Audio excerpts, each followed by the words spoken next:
What's good was happening? The game theory, GTA 6. Hey, y'all ready for GTA 6? Let me know down below. Smash the like button, you feel me? GTA 6 spoiled its entire story in the trailer. Matt Pat. The trailer was like a minute and 10, a minute and 30 or something, 2 10 minutes long. What would you talk about?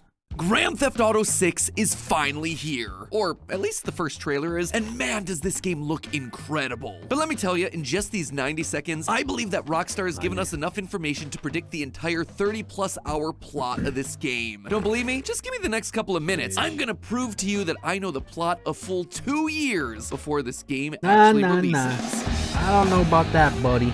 Let's see.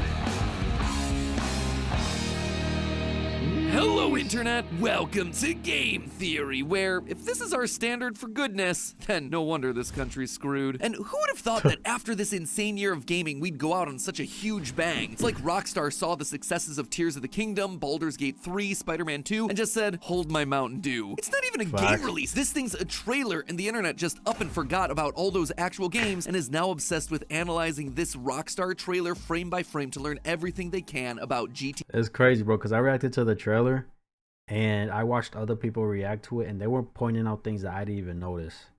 And I literally ran that back like once or twice. You know what I'm saying? GTA 6. And so when people start analyzing things frame by frame, we had to get in on that action. I mean, it is kind of what we're known for over here. No, hello neighbor. No, down, bad boy. No, not your.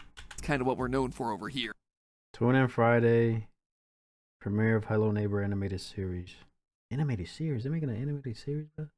Season 1, episode 1. That's tough. No, hello neighbor. No, down, bad boy. No, not your turn. So I sat down and looked at every picture, every line of dialogue, every possible detail to see what I could learn about this newly anticipated game. And I was shocked that despite only having 33 words spoken in the entire trailer, the game's whole plot was... This man really said 33 words. Like, y'all counted that too, bro? That despite only having 33 words spoken in the entire trailer, the game's whole plot was laid out bare in front of us. Our lead character's story has already been foretold. A story of drama, passion, and ultimately betrayal. Spoiler alert, friends, there are no happy endings in this one. So have your getaway cars ready, theorists. I've got a feeling we're gonna have ourselves a 5-star wanted level after I give away the secrets of GTA 6. The first and most... Be careful. The person who leaked GTA 6, yeah, they doing, what was it, life? They doing life. Boy, that's crazy, bro. Imagine going to jail for leaking something. That's tough. Obvious piece of evidence coming out of this trailer is probably the backing track. So let's just start there. Music is one of the most important parts of any trailer. It's gonna help set the tone, it's gonna emphasize the setting, the location, and if it doesn't fit, you're really gonna notice it. But Rockstar also has themselves a habit of taking the use of music one step further. They tend to use songs with specific lyrics to hint at what their story is gonna be about. You can see them playing with this concept during the build-up to GTA 4. The core plot was pretty obvious, thanks to the dialogue telling us that the lead character Nico was looking for someone. But the lyrics of the song actually took this a step further. In a TV trailer, they used the song Vagabond by Greenskeepers, which opens with lyrics like this, quote, "From far away I came, got away from seeing red. I want to shoot you down now for the things you did. I came a long way to see you. Now I wish you were dead." And when the game eventually came out, it was revealed that Nico had traveled from Yugoslavia, a faraway place, to kill the man who betrayed his unit in the Yugoslav wars. A man that made him see red with anger that he now wants dead. See what I'm saying here? It is not subtle. Lyrics are giving us more context around the main plot of the story. Rockstar then continued doing this with the GTA 5 trailers, with the second trailer using the song Skeletons by Stevie Wonder. Quote again, "Skeletons in your closet, itching to come outside." GTA 5 was all about Michael lying... Mad Pat, you really good at these videos, bro. You and the team. Watch your back with Rockstar, bro. Rockstar, leave my mans alone, okay? Leave my mans alone, bruh. Hey. But again, skeletons in your closet, itching to come outside. GTA 5 was all about Michael lying about who he was. His friends thought he was dead, but instead he'd made a deal with the FBI and went into witness protection. And when the song goes on to say, she said it wasn't polite to tell a white one, he said one white lie turns into a black one. It's all about how Michael omitted the truth, telling small white lies to the people around him, which continued to grow into bigger and bigger lies, black lies, leading to massive altercations and, depending on the ending you chose, the ending of one of the characters' lives. So What song then is giving us all the information for this new GTA 6 trailer? Well, it's called Love is a Long Road by Tom Petty. And the lyrics are coming from a man's perspective singing about a woman that he loves. In the trailer, we're introduced to our two lead characters, Lucia and Jason, who appear to be romantically involved, which leads me to believe that this song is about them and their relationship, told from Jason's perspective. The first verse of the song uses lines like, "There was a girl I knew. She said she cared about me. She tried to make my world the way she thought it should be." And we see exactly this happening throughout. Hold on, cause I'm gonna talk my talk too. Okay, so homie met her, and this was the type of life she was living. Feel me? Look, she already locked up. She got released. She dragged her mans into this. And of course, being a man, you gonna look out for your lady, make sure she good at all times. And it's like he had a choice, but he chose to ride it out with her.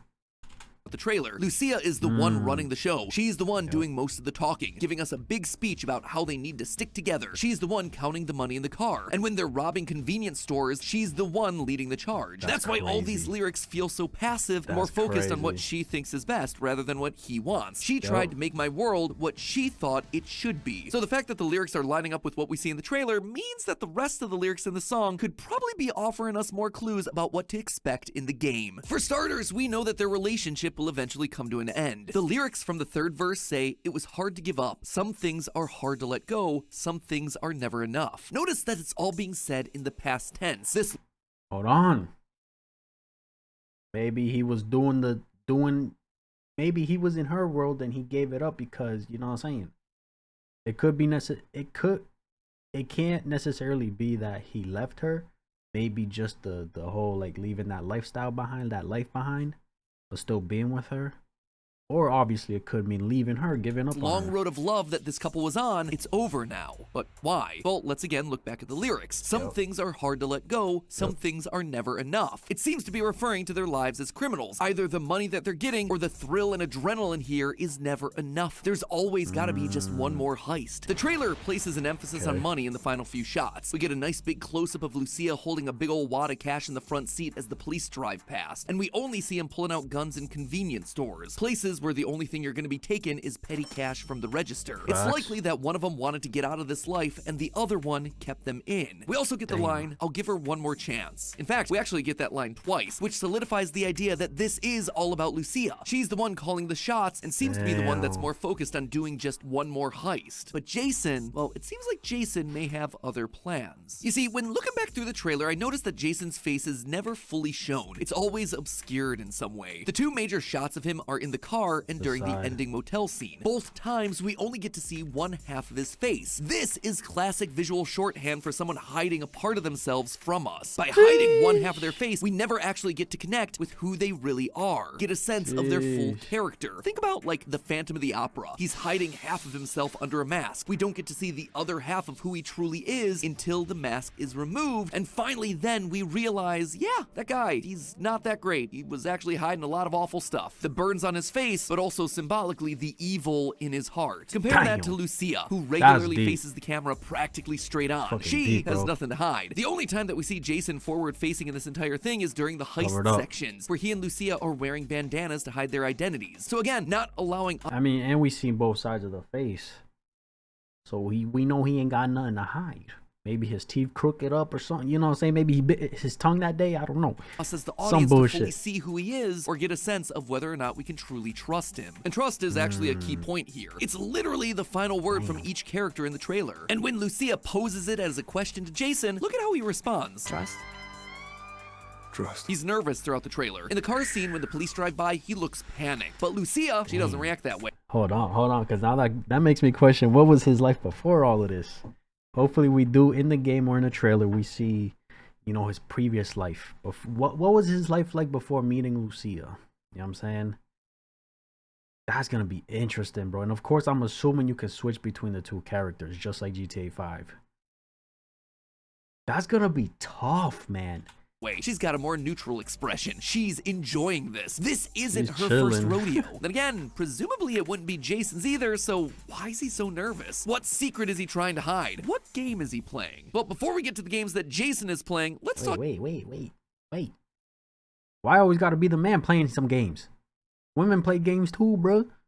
You know what I'm the saying? games that us theorists are playing. The sponsor of today's episode, Watcher of Realms. Get it your was bread. us versus Jay Schlatt and his followers to see who could beat the most levels, and you guys, you guys stages. Thanks again, Watcher of Realms, for sponsoring this episode, but now I should probably explain what I mean about Jason playing games with Lucia. You see, I wasn't the only person to notice that Jason was acting a little bit shady. There were a number of people who took to Reddit to write up their own very compelling theories as to what's going on with Jason. So I thought we should probably talk about those theories in a mini Morty. Gonna talk about a popular theory for a minute, that's why we call it a mini Morty.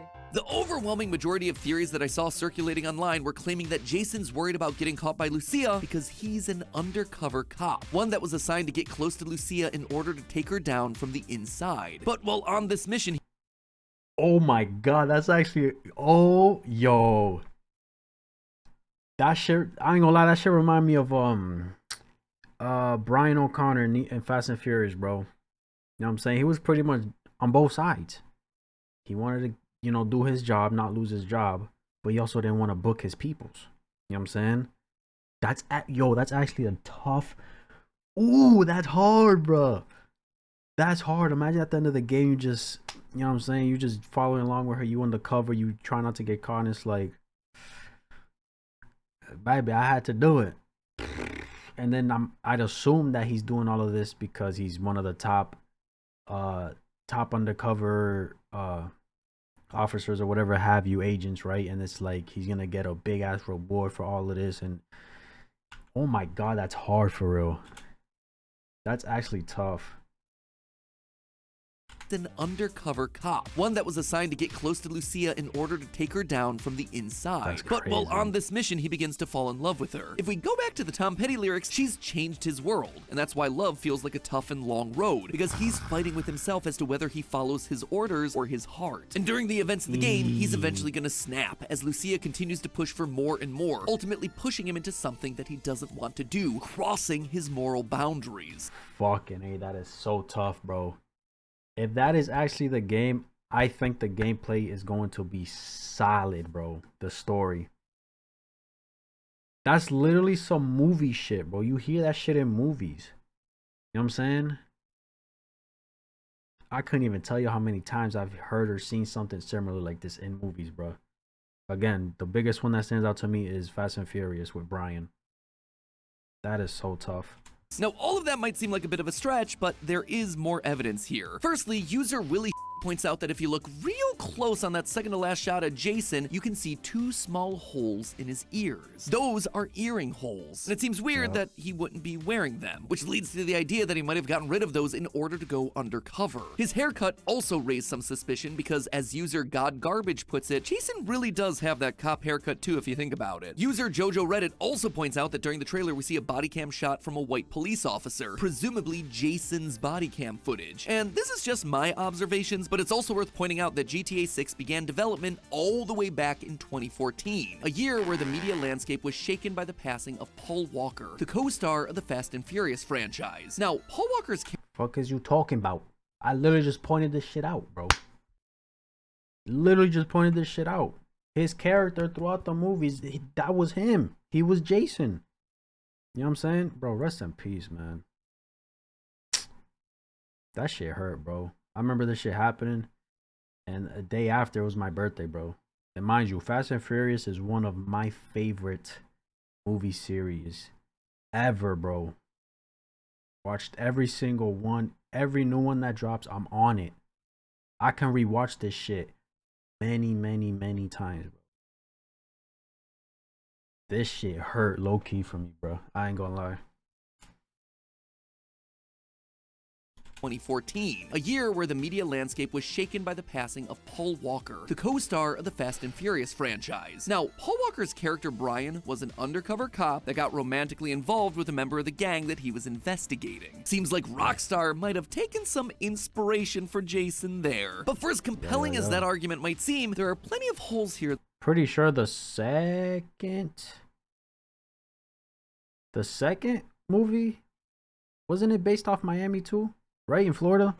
That I should probably point out. First of all, the body cam footage from the white police officer, well, I definitely like that as evidence. The idea that this is actually POV footage from Jason, yeah, that's a little bit shaky. If you look closely, you can actually see the officer's forearms are incredibly smooth. But when you take a look at Jason, he is not incredibly smooth. In fact, quite the opposite. He is a hairy boy. In the motel scene, we actually see him with his shirt off and his chest is covered in hair. And sure enough, in the next shot, we see Jason's arms in full view, and they are indeed incredibly hairy. Something about Jason doesn't maybe that's footage they're showing him of a raid that they went to capture, or like, you know, Lucia's organization or whatever have you, right? Whatever she's running or whatever she's involved in. Maybe that was footage they were showing him at that moment. exactly scream manscaping to me, so those arms in the body cam footage, probably not his. As for Jason's chosen haircut, the game takes place in the state of Leonida, the game's version of Florida, specifically in the city of Vice, which is meant to be a parallel of Miami. Looking at the Miami Police Department's guidelines around appropriate haircuts, the code states that, quote, the maximum extension of hair that's combed outward shall be no more than 2 inches. In addition, the No way. They got a code for hairstyles? What the fuck? Me personally, I think that's too fucking much, but hey, to each their own, you know what I'm saying? I don't know, bruh. I know in the when you go into the army, military, whatever have you, you gotta cut your hair. You know what I'm saying? Short like that too, you know? hair on the side of the head shall be gradually tapered. Sounds pretty one-to-one with what our man Jason is rocking. Except here again, there's a catch. If he's supposed to be undercover, then police are actually encouraged to break their own rules. The guidance is very clear that undercover cops are exempt from all these rules, because guess what? They don't want them to look like a cop. Makes sense. The guidelines also have something to say about piercings as well. Quote again, earrings of the small post type that do not hang below the earlobe may be worn by civilian female employees. That's right, male officers from Miami aren't allowed to wear earrings, which means that the idea that he's missing them in these shots because he's gone undercover is actually getting the whole thing backwards. Much like the haircut, he would more realistically have gained earrings as a part of his cover, not lost them. All of this is to say that while I really like the idea of him being an undercover agent, bro, literally, it's just the fact that there's people in the world who are like literally frame by frame looking at everything, and for them to stumble upon the earring holes, bro. Out of all things, bro, like I would have never thought to look at his fucking earring holes, bro. Never, not even his haircut. Never mind everything else smaller than that. You know what I'm saying? Sadly, the evidence just doesn't really stack up. I suppose he could still be helping the cops as an informant rather than being an actual police officer, which would explain away things like the haircut and the earrings, but I have myself a different solution. While we've all been busy analyzing what's up with Jason in the trailer, I think it's all a red herring. I still believe the song is Jason's story, but I also think it's distracting us away from the real betrayal that's gonna happen in this game. And it all comes down to this screenshot right here. That symbol in the background, that's the state seal of Leonida, and it's very similar to the seal of Florida, you know, the place that Leonida is based on. The Florida seal depicts sable trees, the state tree, a Seminole woman spreading flowers, and a steamboat sailing before the sun breaks over the horizon. The Seminole woman is there to represent the indigenous people that lived there when European settlers arrived, with the flowers being spread representing the harmony between them as well as the prosperous land. The sable trees represent prosperity and economic success. The steamboat is a callback to the transportation advancements that the state made back in the 1800s, and the sun rays are there because the state shines proudly. The point of all of this is that these symbols aren't just there as pretty pictures, they have a meaning. So then what's the state seal of Leonida trying to tell us? Wait, there's a snake. There's a snake there, bucko. Betrayal. Rats. Snitches. The grass too tall for you to notice the snakes in your life, bro. Uh-oh. Yeah?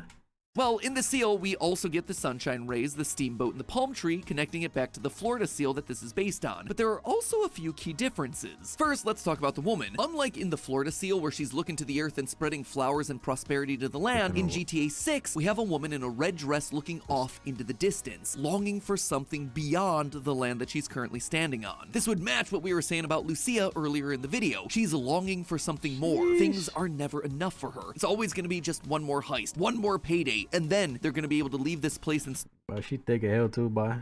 Hold on, cuz. Longing for something more. Things are never enough for her. It's always gonna be just one more heist, one more payday, and then they're Why is she thick in the thighs? What are you talking about? You're gonna be able to leave this place and start a new life. Then take a look at the rest of the image. There's a snake hanging from a tree behind her. A snake in a tree is always gonna be symbolic of one thing, the Garden of Eden, where Satan took the form of a snake and tricked Eve into eating from the tree of knowledge. This then leads to the original betrayal, where the woman Eve betrays Adam, leaving the couple to get yeeted out of the Garden of Eden by God. Snake in tree equals deception, lies being whispered into the woman's ear, promising her good things that'll actually lead to tragedy and downfall. The woman in the seal wearing red is also interesting. Red is symbolic of anger. It's symbolic of evil. It's symbolic of temptation. Remember that scene in The Matrix where Neo sees a woman in red, but then he looks back at her and it's suddenly an agent pointing a gun at him? It's evil. Yo, that's crazy. Oh my Neo god. sees a woman in red, but then he looks back at her and it's suddenly an agent pointing a gun at him. Get fuck out of here, man. What the fuck, bro? How that shit happened is crazy. It's evil hiding in plain sight. It's betrayal. There's also the classic biblical example of a woman wearing red, the Whore of Babylon. She's a personification of the city's rulers that have fallen to corruption. Red is corrupt. So really, every way to Sunday, this seal is trying to tell us that the woman here is a betrayer. She's wearing red, she's looking out into the distance to get away, and she's being tempted by a snake. That woman, I suspect, is Lucia. Think about what we see of her throughout the trailer. She starts off in a prison meeting with a counselor, but the next thing we know, she's out on parole with an ankle bracelet. I would bet that they offered her a chance to get out, maybe to even have a chance at a clean record and to start a new life, so long as she helps take down the gang that she works with. Lucia took a plea deal from the police. She made a deal with the devil, so to speak, and so she'll be the one to ultimately betray Jason, just like Eve did in Eden. Take one last. But if they, all right, now let's say that is the case. They gave her another chance to get out and take down the gang she was involved in, or whatever have you. But then Jason's there. So Jason could be, he could be the boss. You know what I'm saying? Either she's the boss or one of the good ones, or one of the good ones in the gang. And good, I mean like one of the best. Or he's part of it and he's one of the best. I don't know, bro. This is juicy, bro. I like this. Let's look at that seal, though. Notice anything else that's different from Florida's? Right there. Alligator. That right there is an alligator attacking someone, which at first might just seem like, yeah, obviously there's an alligator. We're talking about Florida. But I wouldn't be so quick to jump to that conclusion. If the woman in red is meant to represent Lucia, then the person in white standing next to her must represent the person that's closest to her, Jason. Him wearing white is a symbol of his innocence in this whole thing. And the fact that he's being attacked by an alligator in the seal is symbolic of him being sacrificed. He is literally being fed to the wolves, or I suppose the alligators. It's her turning in a loved one to the police, a betrayal for her own self-preservation. She's the one left standing while he's literally getting eaten alive. A man who, remember, based on how he looks throughout the trailer, doesn't want to be there. He's the innocent in this. He's just following her lead. Again, think about the lyrics to the Tom Petty song. She said she cared about me. She said she cared, but did she really? No, it was all an act. So then, does Lucia get off scot-free? Nope. Remember, again, the symbolism. I don't think so. I think it's like the first one he said. Jason's the undercover trying to take her down and he's getting nervous because this is like too much for him and shit. Oh my god, this game's finna be fire, bro. Whether all of this is real or not, bro, I don't care.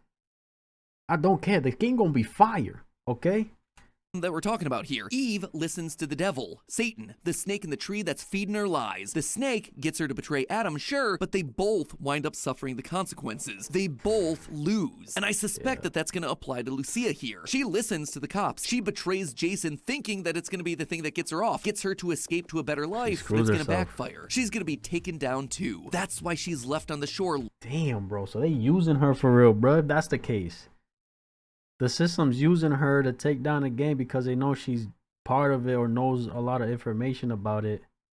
And she's just, you thought you were going to get freedom. You going down with them too. Let's not forget about your past. That's crazy. Longing for a new life, but never actually getting one. She's stranded. In the end, she chooses to work with a snake, but just like we see on the seal, that snake is ready to bite. Am I right? Am I wrong? I guess we'll see in 2 years. But hey, that's just a theory. A game theory. What the fuck? That's, yo, that's actually valid. Given that the lyrics of the songs for GTA 4 and 5 kind of related to the story line of each game, I'm gonna say the undercover cop bit is what it is. That's what it is. You know what I'm saying? He's trying to take her down, right? I'm gonna say that's the case, bro. I ain't gonna lie, that's so tough, bro. Like me personally, bro, just a regular gamer, bro. I'm not paying attention a lot or as deep as this as other people would. You know what I'm saying? I'm waiting for the game. I'm watching the trailers. When the game drops, you know what I'm saying? We're gonna play that bitch out and learn from there. But the fact that based off a 90-second trailer, one of them, based off a big game like this, in the trailer showing or saying a lot, pretty much, is crazy, bro. Absolutely absurd. This game's gonna be tough regardless, bro. I don't care what nobody's saying. I cannot wait for this shit to drop, man. For real. Next thing you know, Rockstar delays the game because some theorists predicted the whole story. Rockstar, leave Matt Pat alone. Okay? Matt Pat, watch your back. No cap. Hear Matt Pat saying that Michael was in witness protection hurts. The video needs to go into witness protection before everyone sees that Matt did a big oof on this one. Imagine if you can change POV to the police side of the heist. Probably could, I ain't gonna lie. It seems almost absurd the game theorists could mess with witness protection part of the that bad. I wonder if it was an engagement play. What? It's working so far, it seems. Yep, so many of the Chatto crew are in the comments. He didn't focus his research on GTA 5, so that's why there's inaccuracies. But this is his job. He should do proper research before even talking about the topic. I'm sure he did. I mean, if there's a Reddit, a forum or whatever, there's a shit ton of people talking about it. And he clearly used people's, he clearly used what other people were saying and seeing in the trailer. So it's like, he did his research. Maybe not enough for you, but he definitely did his research. What the fuck? That's crazy. This is so tough. I just cannot wait for this game. Simple. Cannot wait for this game, bro. I'm not gonna lie. The second they say pre-orders, I'm on it. I'm on it. Okay? No cap. Let me know what you guys thought. That's my reaction. If you enjoyed this video, like, subscribe if you haven't. I'm out.